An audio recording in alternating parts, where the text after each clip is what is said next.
હા બોલો ને મોમાં. આ તો ચમ તું 10-15 મિનિટ લેટ આવ્યો યાર. મોમાં આઈ જાય વહેલો આઈ જાય. હું બાઇક લઈને નીકળ્યો અને ખારું બલાડું આડું ઉતર્યું.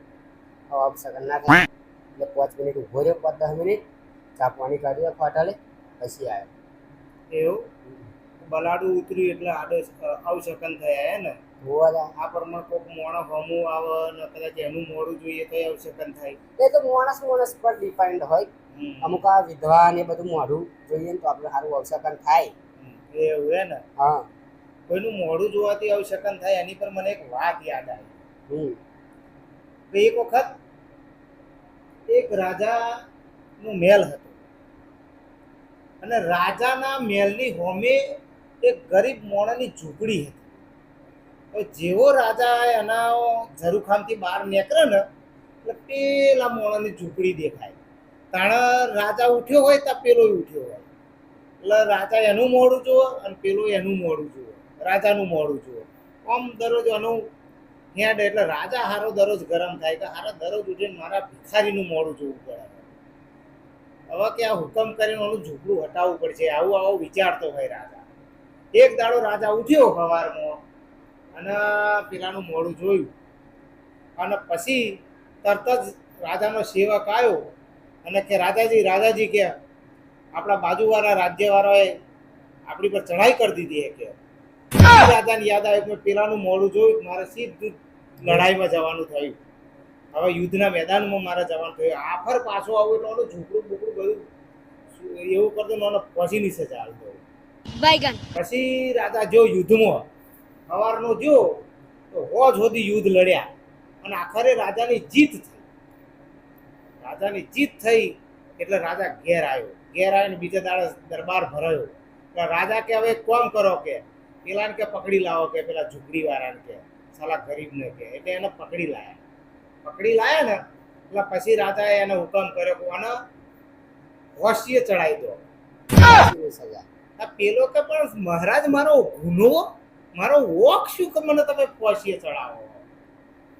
કે મેં તારું મોડું જોયું તો મારે યુદ્ધનો નગારો વાગ્યો એટલે કે તને હોશીએ ચડાવવાનો હોય. કે રાજાજી વાત તો સાચી પણ કે મોડતા મોણાની કે એક આખરી ઈચ્છા હોય કે જે કે તમે મને પૂછો કે મારી આખરી ઈચ્છા શું કે તું શું કહેવા માંગો હું કે તને પોસી તો હાલવાની જ હતો કે તારે જે કહેવું હોય કે રાજાજી કે તમે કે મને પોસીની સજા એટલા હાલો હો કે તમે મારું મોઢું જોયું એટલે તમારો યુદ્ધનો નગારો વાગ્યો કે સારું કે એ સમયે મેં તમારું મોઢું જોયેલું કે મારે તો મોતનો નગારો વાગ્યો કે કે આમાં સારું મોઢું કોનું કે મારું કે તમારું કે તમે તો જીતીને આયા ને કે તમે કે મારું મોઢું જોયું તો તમારો યુદ્ધનો નગારો વાગ્યો, ત્યારે મેં તમારું મોઢું જોયું મારા મોતનો નગારો વાગ્યો કે રાજાજી કે હારી વાત સાચી કે ચલો કોનો પછી કેન્સલ કરો કે કોને ચલો વજીર બનાવી દો. એને વજીર બનાવી દીધો. એટલે કહેવાનો મતલબ એટલું કે કોઈનું મોઢું જોવાથી આપણને કોઈ અવસકન થતા નહીં. તું કહું કે બલાડી આડી ઉતરી અને તારા અવસકન થયા અને આગળ જઈને કદાચ કૂતરો એ જ બલાડીને મારી નાખે તો અવસકન કના તારા કે બલાડી ના મારા. એટલે કશું એવું હોતું નહીં. અવસકન જેવું કશું હોતું નહીં. તમારા કિસ્મતમાં જે લખેલું હોય એ જ થાય. બલાડી આડી ઉતરે ગમે તે આડી ઉતરે એનાથી કશું ફેર પડતો નહીં.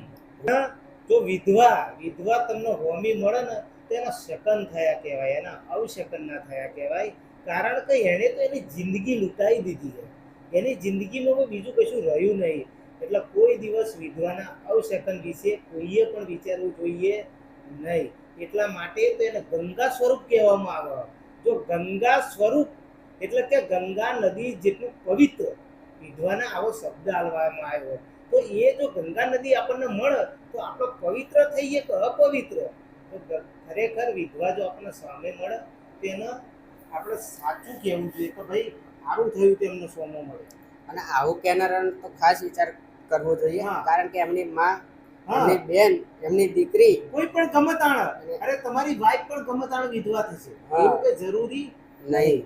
એટલે એવું કોઈ દાડો એવી ગ્રંથિ ખોટી બોધવી જોઈએ નહીં.